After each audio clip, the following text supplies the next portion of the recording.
Good morning, everyone. Welcome to the last session of the discussion between the two doctors, Dr. Nithya Sivan from Chennai, Dr. Chan Chi Hang from Hong Kong, which has been this amazing discussion anchored by Edible Archives, Anumitra and Shalini, around the question of food and healing. I'm Tejaswini Niranjana. I'm the director of the Center for Interasian Research and the host of this entire program. We do see this, as we were discussing just now, as a beginning, a very strong beginning, and not an end, although it seems like today is the last discussion. I won't, say anything more right now, but I think we have a lot of questions and a lot of ground to cover today. So let's jump right in. Over to Anumitra and Shalini. Morning. Thank you, Dr. Niranjana. I'm quite excited about this last session because I think that this is where a lot of things come together. Also, given the state of things in the world today, it's a good time to be talking about some of the questions we are bringing up, particularly as people are thinking more and more about health and wellness and how to essentially live a healthier life. So our first question actually goes into this immediately because we ask that, is there such a thing as a good or bad food in either of the two knowledge systems, that is Ayurveda or traditional Chinese medicine? One can summarize most food in Ayurveda as Hita or Ahita. These are the two words used. Hita is good and Ahita is bad. Now, it's not necessarily universally good or bad, but also what is Hita and Ahita for each individual and how do we arrive at that? Some guiding principles are of course given. We have the Sadapatyam we discussed in the previous session. What are good foods we can take on a daily basis? And then there are a list of foods that are recommended to not be eaten on a daily basis. So they say these are not excellent for your body. They aggravate the doshas. So if you must eat them sparingly. Don't eat them too often. So if you want, I can give out the list. You want me to? Yeah, yes. Can you just... Yeah. Not too much of leafy vegetables. Not too much of what is described as corn burnt over the fire. And poha, fried and flattened rice, I think is poha. And then any low quality grain. Excessive salt, sour, and chilies in the food. Getting used to only one taste all the time. Not practicing all the 6 tastes in one's meals. Very dry and difficult to digest foods. So I would put maybe salads under that category. So not have huge bowls of salad as one's meal. Foods which are constipating, spoiled.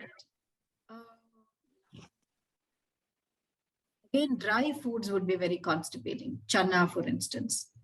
Chana dal is fairly dry and difficult to digest. Spoiled milk. So in this, there are 2 specific descriptions given. One, I think, corresponds to paneer, kilada, and the other one corresponds to cheese, dadi kurjika. We can go into the specifics of this later, between us, but it's commonly understood as paneer and cheese. So it's not like you don't eat them at all, but you don't eat them in large quantities. And sprouted grains. I know it's a big fad now. People eat sprouts every day. Healthy, but sprouted grains are not particularly looked at with any admiration in the Ayurvedic science. Okay. And I think these are largely the I mean, the ones that are available now, there are a few other things which we don't use much, so which are not available. So these are the things that are given not to be taken. And and as a contrast, what should you take? You should take freshly cooked food. It should be warm. It should contain a little fat. Your food, it should not be excessively dry. It should be easily digestible, laghu, and you eat with a good knowledge of yourself. So the person who's eating understands that I am used to this suits me, and eat with that knowledge. So this is, in brief, what I would consider, what Ayurveda would consider good or bad.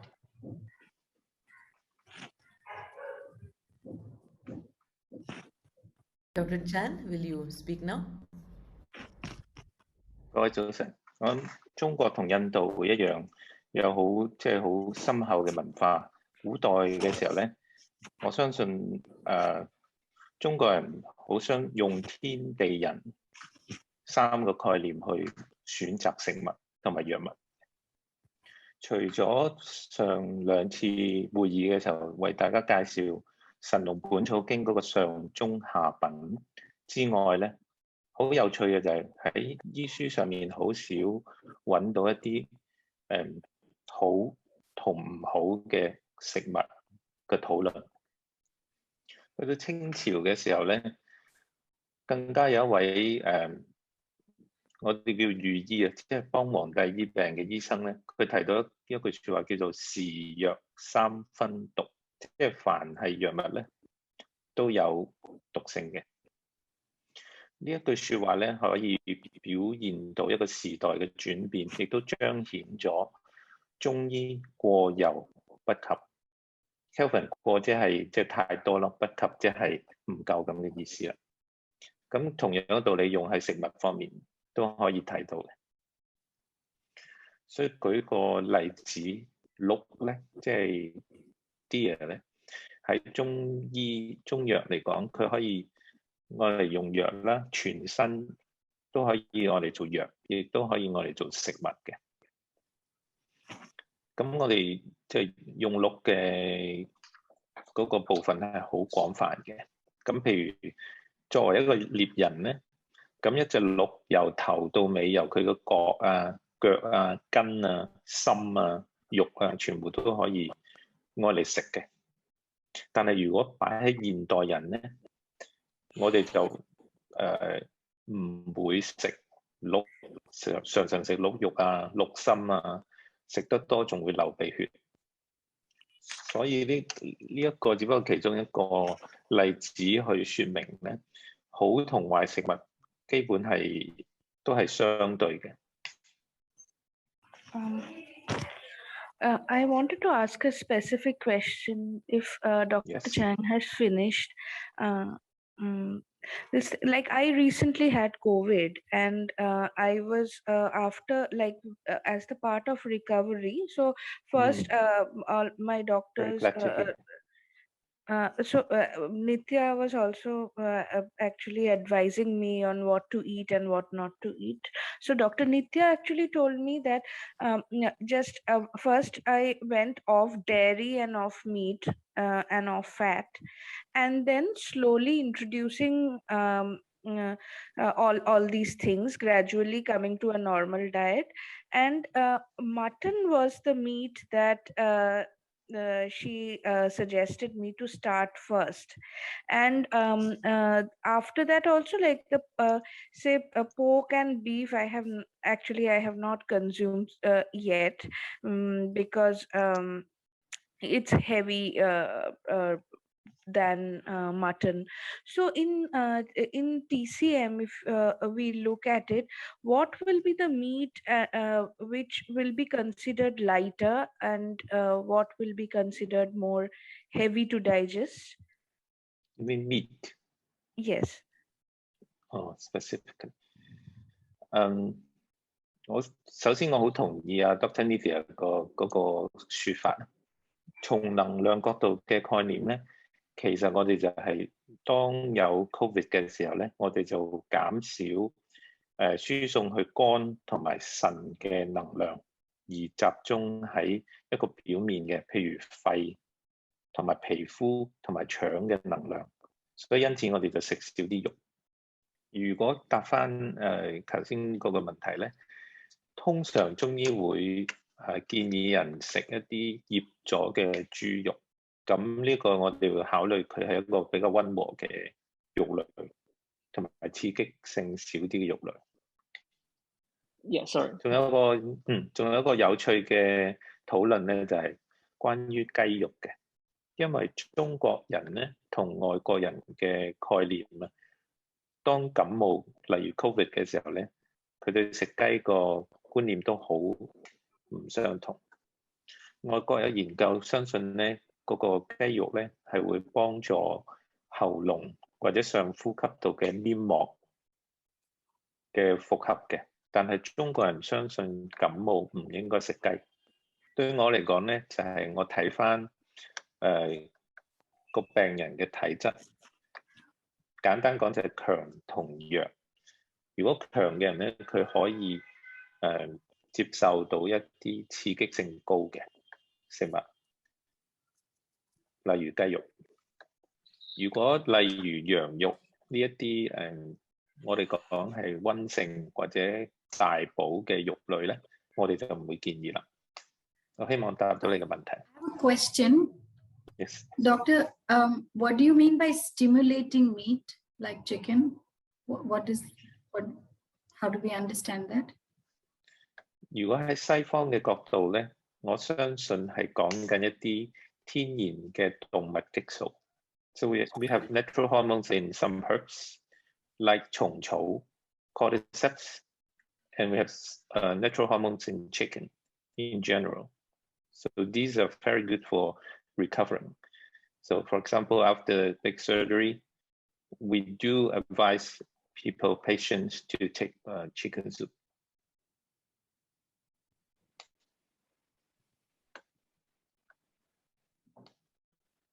Sorry, if I may ask, so the point was that for COVID, which is an upper respiratory disease, it's not advisable to take chicken, whereas if you're recovering from surgery, you can take it.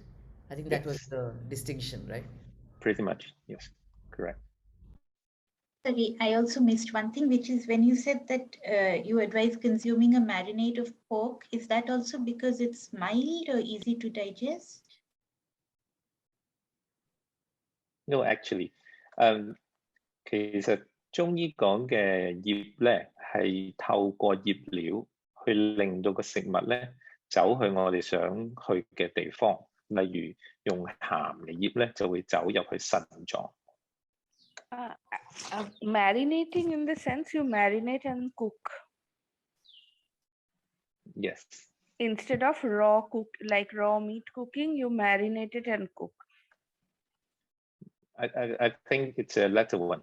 We marinated and then we cooked. Yes. Okay, thank you. Also marinate with medicinal herbs, not just kitchen herbs? Sure, definitely. But depends on the situation and how we use and how is the patient's body nature.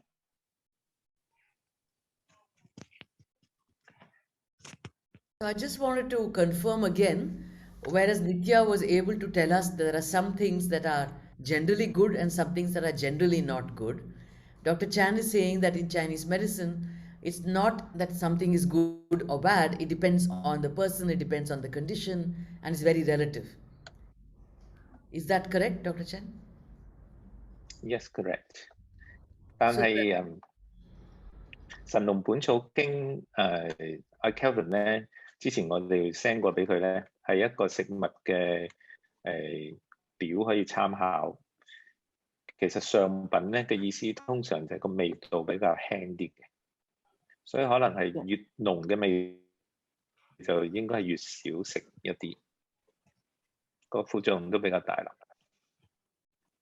I think that was something very similar to some degree to what Dr. Nithya said also at the beginning, that good or bad food changes per the individual, and one of the guiding principles is also about how easy to digest, how strong, etc.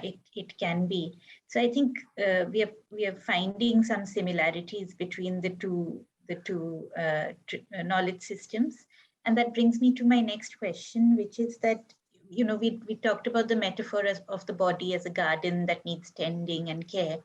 So with that in mind, and also this previous conversations about what can be good or bad, how would you approach the idea of daily eating habits? So one of the things Dr. Nithya already said is that some foods should not be eaten every day, but they can be eaten from time to time. But how would we try and come up with a way to create daily eating habits, keeping the idea of the body as a garden and also the idea of what is good or bad food in mind?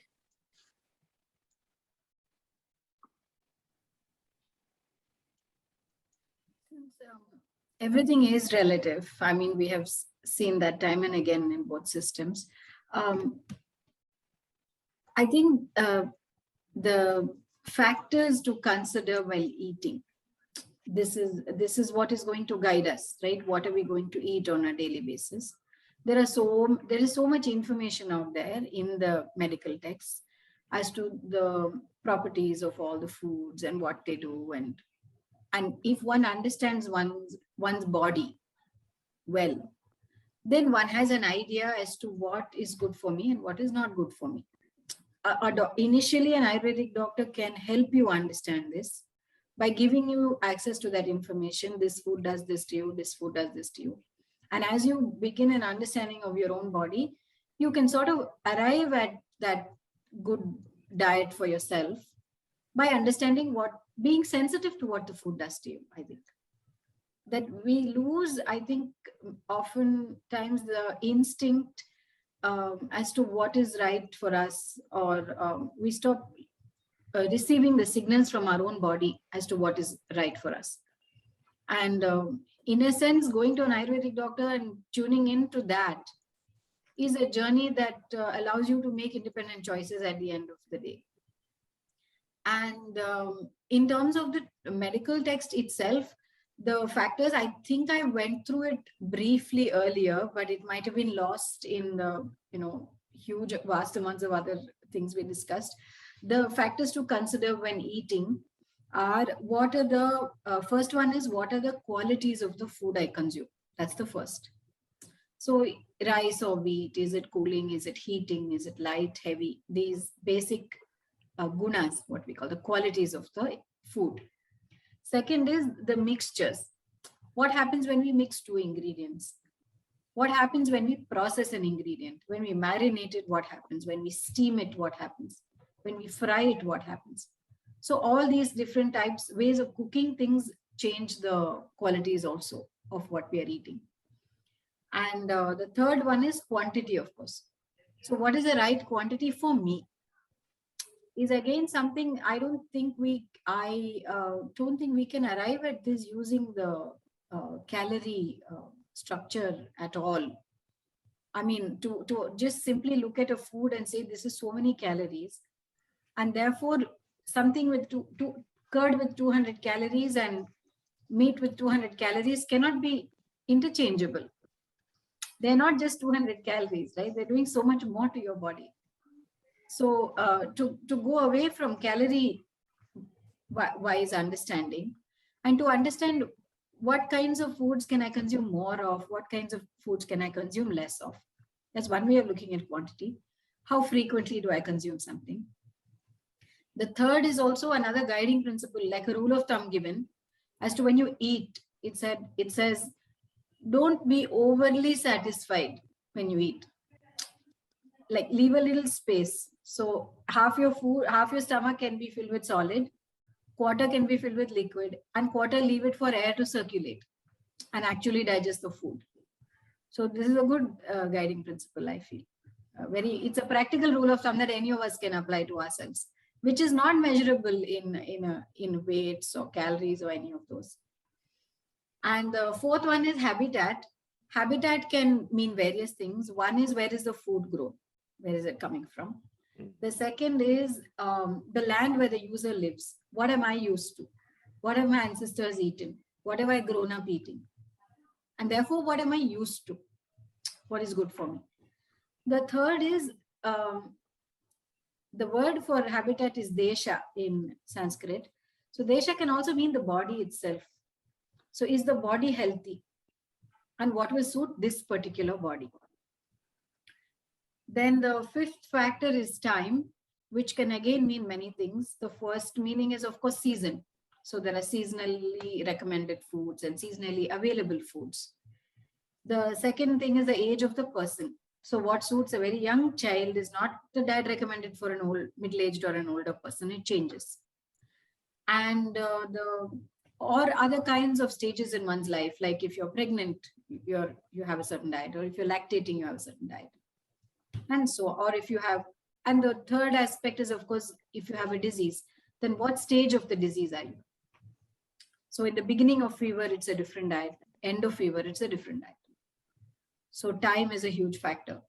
And then the regimen of eating, like how do you eat? And there are a lot of recommendations. It'll say eat after having a bath, eat after sharing your food with people who don't have food. Like that, some interesting guiding principles on how to eat. So this is what the Ayurvedic texts say about eating, on how do you develop a good eating habit. Just interjecting quickly, is there anything about how often to eat? I thought that would come up in time, but I didn't. Yeah, actually, of course, it says eat when hungry. But very often we confuse a lot of other things with hunger, and we are looking at the clock and thinking we're hungry, I think. And the other thing is, actually in the text, it speaks of 2 meals.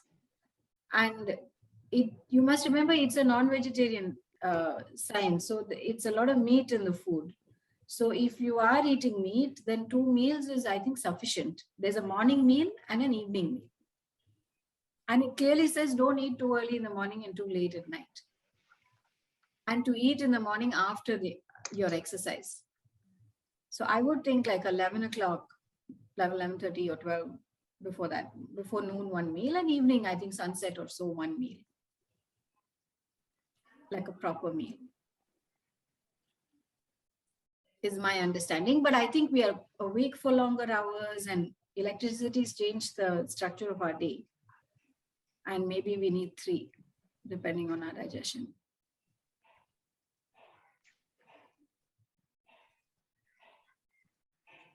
But there is a concept called adhyashana, which says before digesting your previous meal, don't eat the next one. So that is important. I think there's many small frequent meals in a day, that they are recommending. That's also a big fad. Every 2 hours, eat something little bit. This stuff is definitely not recommended.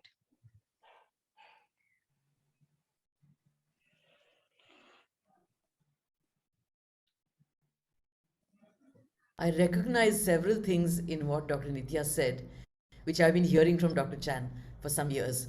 So I wonder if you would like to comment on this now. 先回應一下，我聽到一個好有趣嘅、好重要嘅問題，係幾時食？我哋除咗通常我哋而家係集中喺一個數量咧，同埋個品質，但係我哋好少講個時間。我覺得時間反而最重要嘅 ，most important maybe， 因為譬如我屋企咧有一盆栽咧，佢其實係佢淨係需要淋水嘅啫，只要你適當嘅時候淋適當嘅水咧，佢就生得好好。但係賣盆栽俾我嗰人咧，就建議我落啲肥料啊，人工嗰啲肥料。咁我就做咗個實驗咧，其實係我只要個落水嘅時間對咧，我可以種得靚過落肥料嗰個。嗰個過程。所以呢一個就係我哋睇到嗰個植物好強嘅生長特質。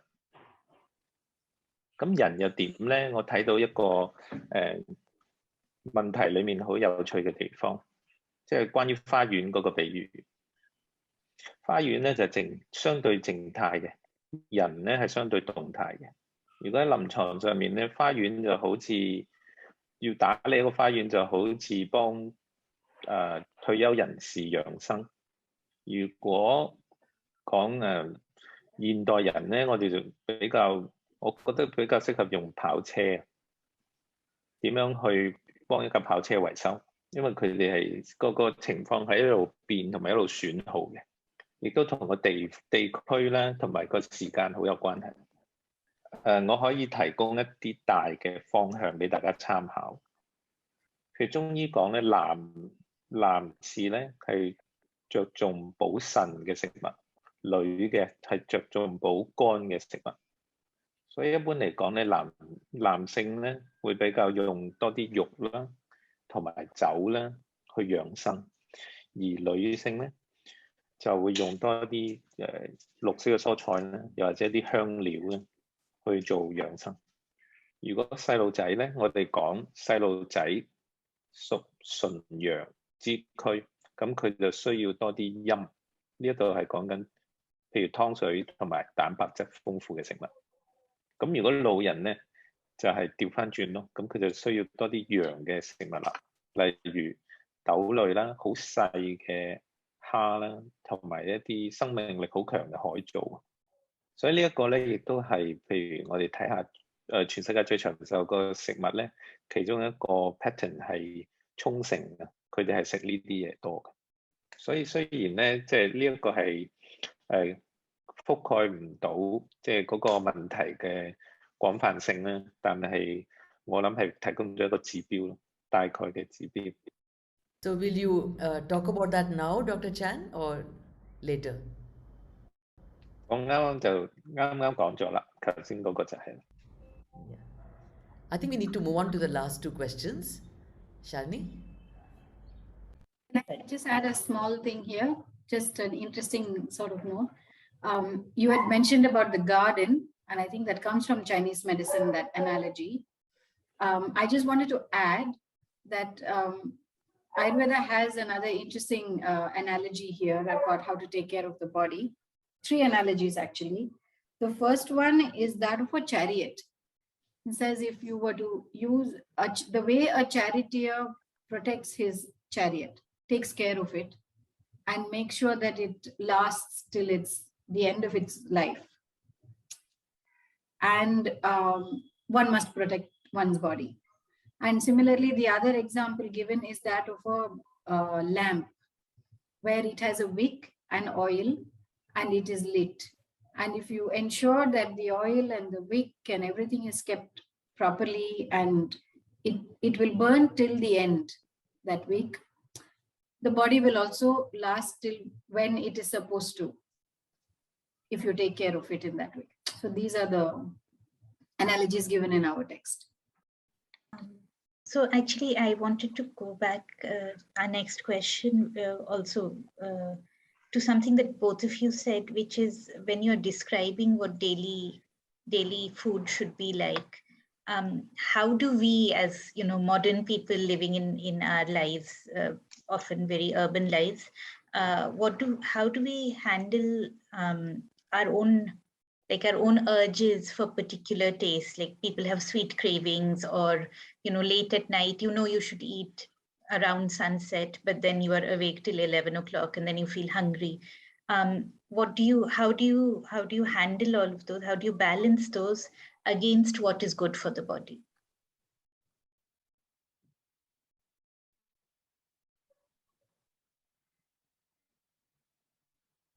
Dr. Chan, do you want to go ahead first? Yes, sure. 呢個係一個非常非常有趣嘅問題。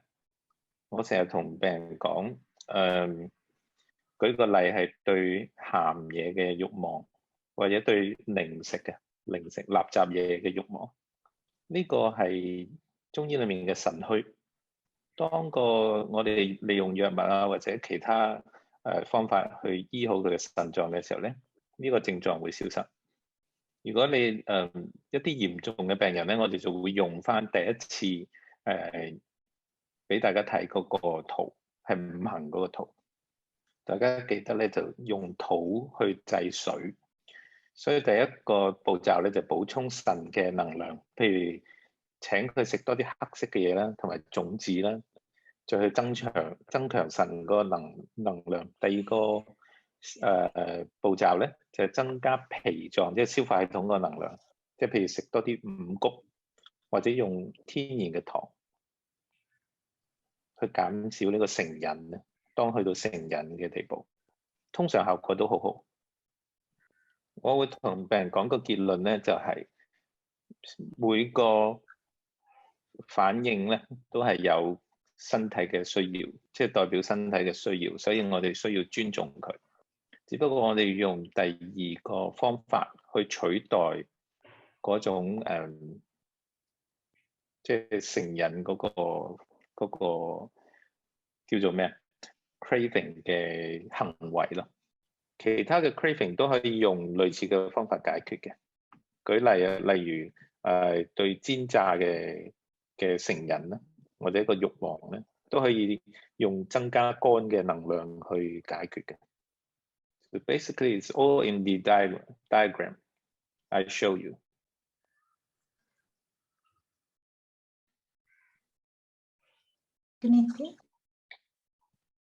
Yeah, I think cravings, there are some legitimate cravings, like Dr. Chan was speaking about. The body is telling you, and we have to listen to that.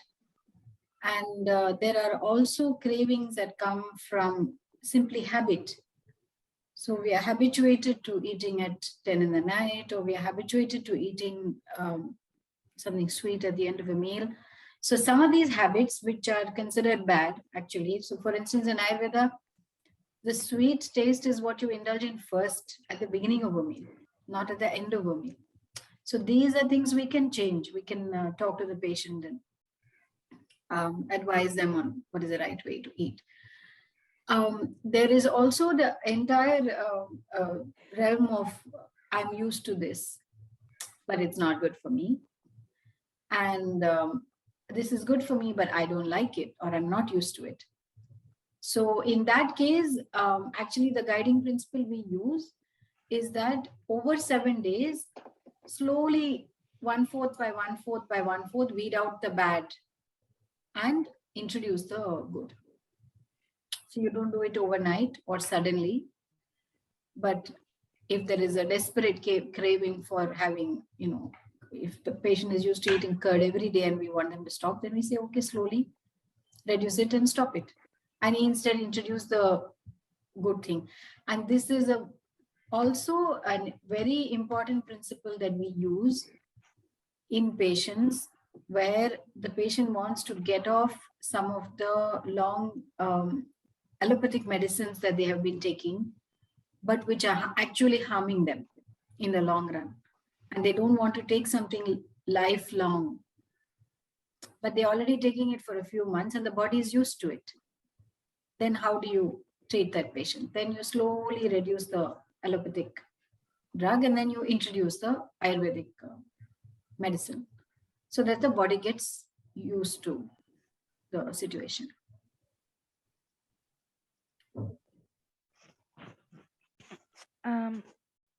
Dr. Nithya, if you're done, I have one question for both the doctors. It's like what both of you are talking about. It's a craving that it's a very subjective craving, but what happens sometimes where you are just scrolling down your phone or your in internet, you see constant food photos and food videos, and that also sometimes creates some kind of craving. Lot of people have told me, like I have also noticed myself, that if you constantly look at food photos, that also create craving. So will you consider this as like, how do you define this craving? or how to handle this kind of craving? As I said, there are two kinds of cravings. One is a legitimate craving because the body needs something.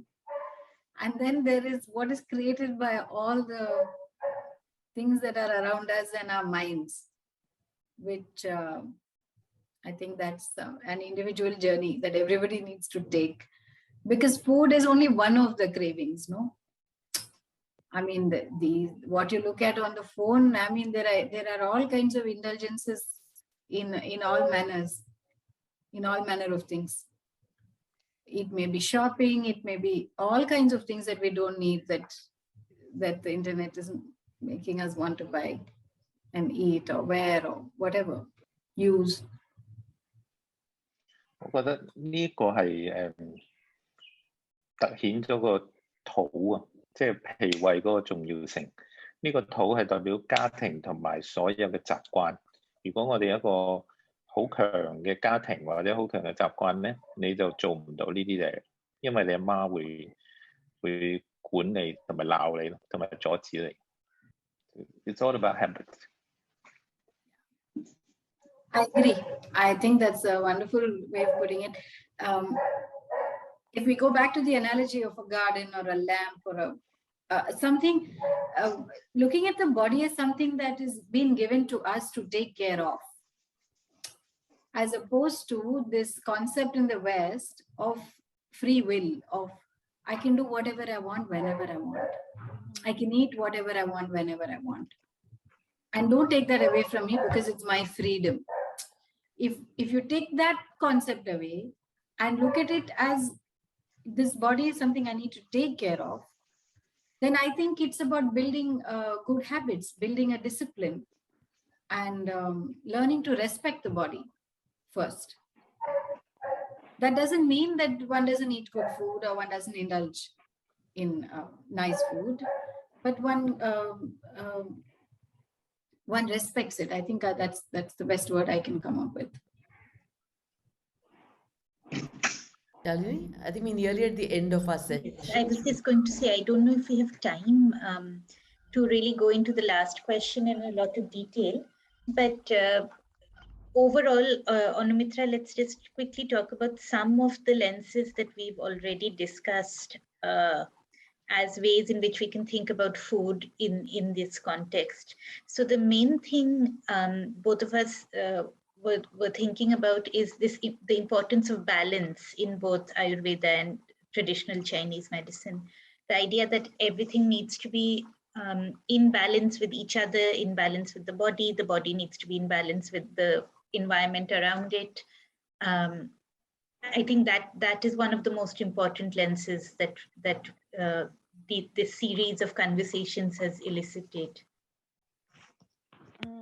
Also, like habit formation. And as you do that we see, like when as you form good habits, that takes care and eliminates a lot of other things, like craving, what we were discussing. That good habit formation can also like already streamline all these different processes. And I think one of the core will also be the viruddha, or the Incompatibility between food. This also, like as we have discussed in many sessions, that that is another very important part in both the systems that talks about incompatibility. Anything else, like the core concepts that Dr. Nithya or Dr. Chang wants to add to the list?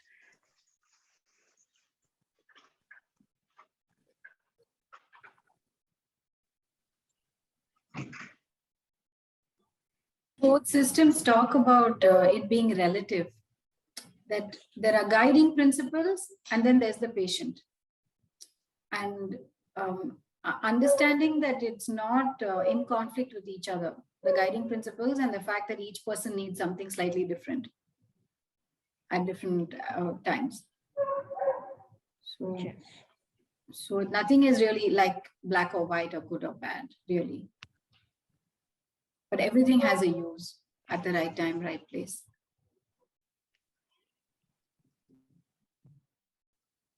中間有個神字啊，其實我第一次對話嘅時候講過個神字。其實所有衝突咧，因為同個神好有關。舉例就係，就算一啲好你唔中意食嘅嘢，但係如果你媽咪叫你食，同埋你喺一個家庭嘅聚餐入邊食，咁你就會慢慢食到。嗰個係一個真實嘅個案咧，就一個老婆婆教我，佢話千祈唔可以同細路仔講你好衰嘅，你唔食呢啲嘢嘅。調轉咧，你同佢講話啊，我知道你唔中意食，但係你需要食少少，跟住佢慢慢佢就會食到，甚至咧會中意咗嗰樣嘢。個邏輯咧，之前我哋都講過，一個人唔中意食一樣嘢，尤其細路仔咧，通常都係身體嘅需要嚟嘅。但係我哋可以用人或者用一個家庭嘅力量，或者係家庭嗰個聚餐嗰種力量咧，其實慢慢去改變呢一樣嘢。所以呢個喺無論係食嘢養生或者醫病，都係一個非常有趣嘅討論即係嗰個方向嚟嘅。有少抽象，但係希望大家即係可以即係理解一下。I think it will be quite a challenge for Edible Archives to translate these general principles and directives into things that we can actually put into our mouth. So this has to be obviously the next step. And I think that if there are no other questions, we can maybe conclude for the day. And again, really mark this as a beginning. It's been a wonderful, wonderful conversation. Simply as an onlooker, I'm learning so much. And I think that's a real dialogue has begun. And we hope it will continue in different ways. So I think that the next step will be that Kelvin is going to edit these videos. We are going to put them up on YouTube, and we will share the links with you all so you can promote it on, to all the people that you know and on social media and things like that. And after this, maybe after we start putting them out, maybe in a couple of months we should have one discussion to understand how to take this forward. What might be the next step? Maybe in 6 months' time, maybe when travel becomes a little more possible. We are all very keen to visit Hong Kong and China, so hopefully at the end of the year we will be able to make such travel possible. Depends on all our governments, of course, but let us see. If that happens, then I think there'll be a huge next step. And then we would also like to welcome Dr. Chan and Kelvin to India after that. Or before that. Your coming might be easier than our coming there. So I think let us so. work on that. Things have opened up in India quite well now, despite the third wave. So we have no issues with international travel, so it's always possible to come. So let us plan on something in about 6 months' time for sure. So there is a real in-person exchange and interaction. And then we build on the project. I will separately be in touch with Edible Archives to see if we can work on a small book of recipes. But that also, maybe once they have written out something, they can show it to Dr. Chan and Dr. Nithya and see what do they think about these new experiments that we are trying to put together. So thank you all again. I am really honored to have Dr. Chan and Dr. Nithya with us. I know how busy you are. I know how difficult it is for you to pull time out of your schedules. But I hope it's been worthwhile for you as well. I hope that this is an ongoing conversation.